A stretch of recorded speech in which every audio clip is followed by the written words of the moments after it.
Apesar do fenômeno da conurbação, os municípios que circundam a capital aqui do estado não estão integrados.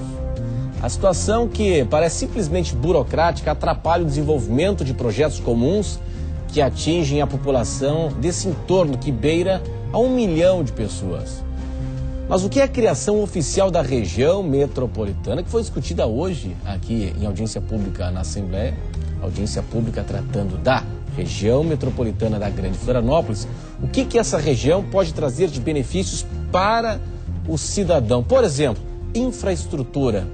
Irá melhorar com a região metropolitana a oferta de serviços como a segurança pública, o saneamento básico, o recolhimento de lixo, o transporte coletivo. Mas nós temos, em meio a isso, as secretarias de desenvolvimento regional. Aqui na nossa região, nós temos em São José, na estrutura do estado, a Secretaria de Desenvolvimento Regional em São José. Temos ainda a Associação de Municípios da nossa região metropolitana. Qual o papel da região metropolitana que está sendo criada aqui em Florianópolis? É o nosso assunto a partir de agora no Conversas Cruzadas desta noite.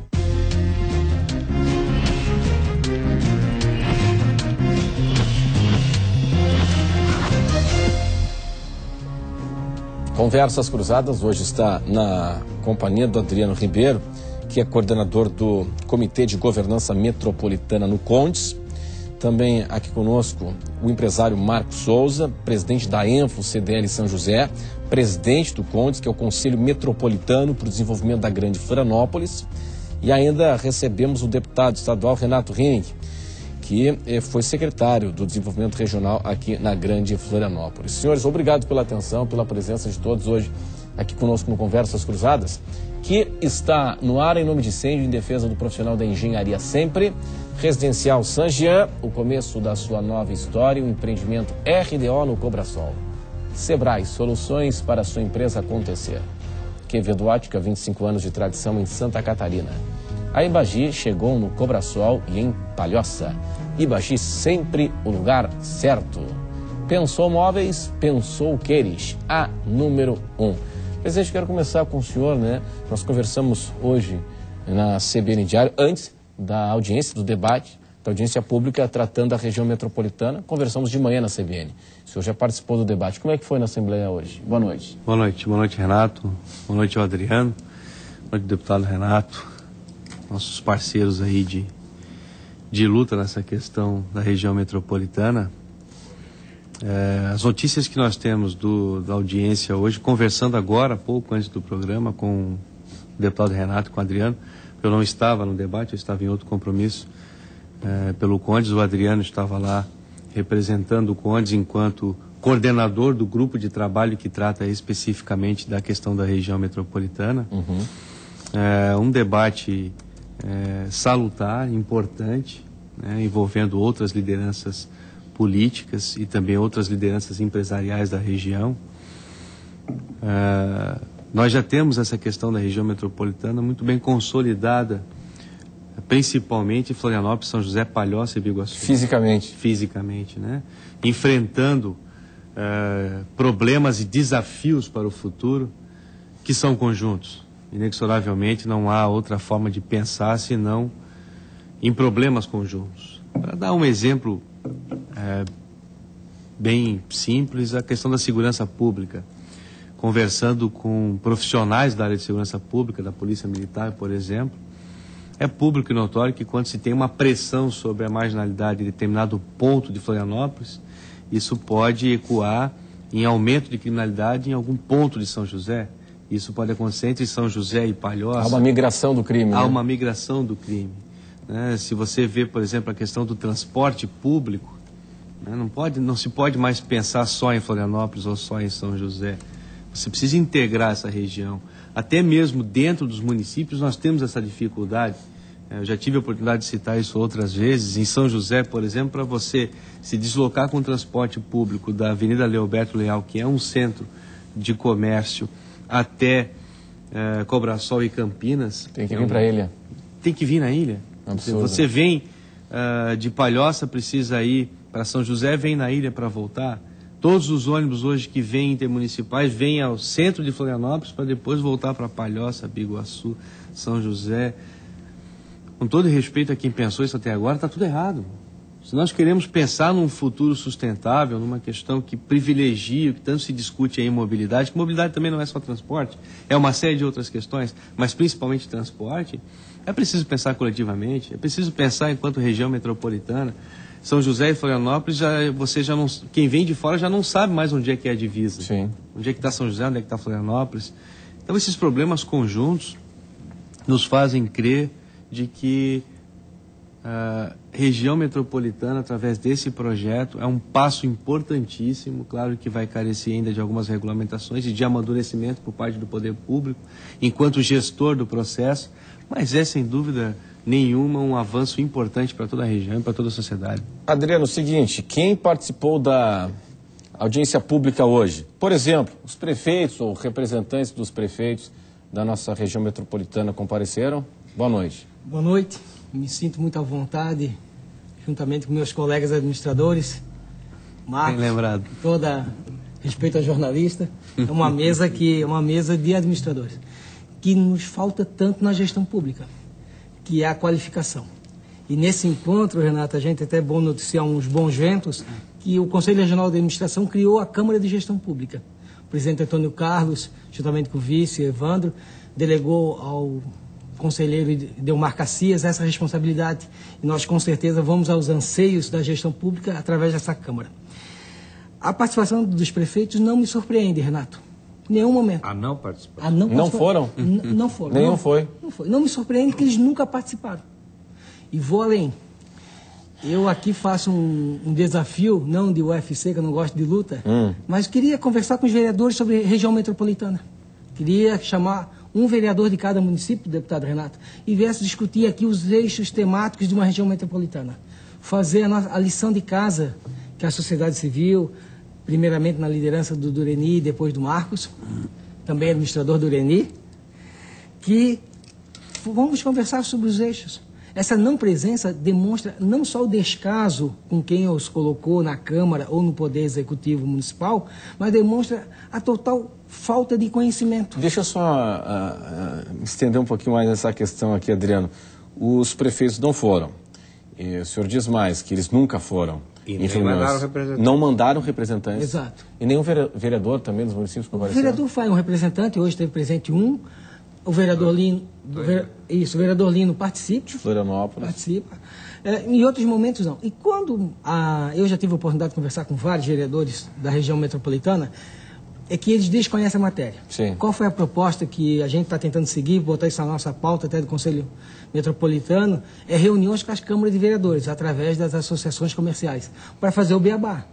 É realmente botar no quadro e dizer o seguinte, a região metropolitana significa isso. Sim, pois é, a gente vai explicar isso para o nosso telespectador. O senhor gostaria de completar? Sim, porque tanto eles não sabem, Renato, porque consórcio público é uma coisa tão simples, que a gente já conversou várias vezes. Sim. Nosso estado é de uma fraqueza absurda. Tu vê que cada município compra remédios de forma isolada. E podia fazer um consórcio para a compra de remédios. Coisa simples. Tu imagina... Conseguir menor preço. Então, para você ver, é fragilidade da gestão pública. Então, quando nós não tivermos esse sentido, essa sintonia que ocorreu com a Assembleia Legislativa, não é porque o deputado Renato está aqui, o que a sociedade fez civil, através do Conselho Metropolitano, foi interagir com o Poder Legislativo Estadual, que foi receptivo, não só o deputado Renato, aqui posso citar o deputado Reno, o deputado Quinal, o deputado Zé Milton, vários foram receptivos, porque também estão se acostumando a ter alguém, literalmente, no cangote para poder discutir assuntos importantes. Então, houve uma qualificação do debate na Assembleia Legislativa. Eu acredito que também foi um aprendizado para a própria Assembleia, Renato, esse momento de aprendizado coletivo para um objetivo maior, que é realmente a estruturação da região metropolitana, que vem passando por momentos tenebrosos na Grande Florianópolis. Sim, né, e que a gente precisa... é visível, né? Bom, nós vamos explicar em instantes como é que é a proposta, né, de funcionamento da região metropolitana, deputado, até porque há uma descrença, né, eu falo de uma forma geral do brasileiro, isso é mundial, né, o cidadão, ele não se envolvendo muito com a política, né, uma descrença na política. E até tem observado nas pesquisas já prévias de eleições pelo centro do país, me chama a atenção que o percentual daqueles que optariam hoje por votos brancos ou nulos, ele é maior do que não sabe ou não decidiu. Quer dizer, isso aponta que as pessoas não estão acreditando no processo. Não é nem desconhecimento dos candidatos, não estão acreditando no processo. É uma descrença com relação à classe política. Deputado, e passo uma ideia, já escutei também, conversei hoje sobre isso com o presidente Marcos, de que, de repente vão criar mais um cabide de emprego. Não é cabide de emprego.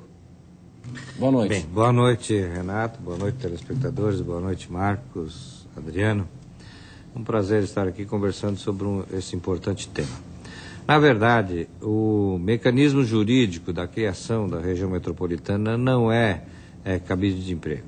Vai ser uma estrutura muito enxuta, que vai ser uma autarquia, que é a superintendência da região metropolitana da Grande Florianópolis, que vão ter 3 cargos: superintendente, um diretor técnico, diretor administrativo e financeiro. E vão ser recrutados servidores da prefeitura e do próprio Estado para fazer o trabalho burocrático, enfim, de fazer andar as coisas na região metropolitana. E vai ter o Conselho Deliberativo, que é formado pelos prefeitos e entidades da sociedade organizada. De formas que esse mecanismo é uma quebra de paradigmas quando nós vamos tratar de assuntos de caráter metropolitano. O Supremo Tribunal Federal decidiu recentemente de que essas questões não dizem mais respeito único e exclusivamente aos municípios. Há a necessidade de participação conjunta do Estado com os municípios. E aí nós temos várias questões que têm este condão. Mobilidade urbana é uma das questões. Recentemente a Prefeitura de Florianópolis lançou e já assinou o contrato da licitação do transporte público coletivo de Florianópolis.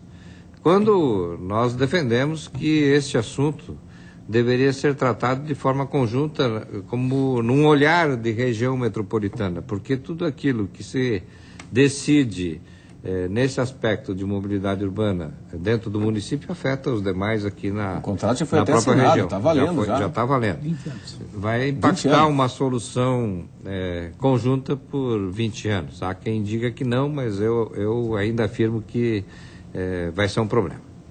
Mas, enfim, nós estamos caminhando, avançando nessa questão da região metropolitana. É um instrumento jurídico necessário, fundamental, para que a gente consiga ter um olhar de região metropolitana para vários assuntos, entre eles segurança pública, saneamento básico, abastecimento de água, saúde. Hoje é uma premissa, né, deputado? É uma premissa, uma condição básica para a obtenção de algumas linhas de financiamento, não é isso? Sim, inclusive tem recursos do governo federal que são carimbados única e exclusivamente para serem utilizados por região metropolitana. Nós estamos fora hoje. Nós estamos fora. A presidente Dilma anunciou o ano passado que tinha 50 bilhões de reais para aplicar em projetos de mobilidade urbana. Pois bem, o Estado aqui encaminhou uma PMI, onde nós tivemos 2 propostas apresentadas por empresas privadas como solução de integração do transporte, transporte urbano Ilha-Continente.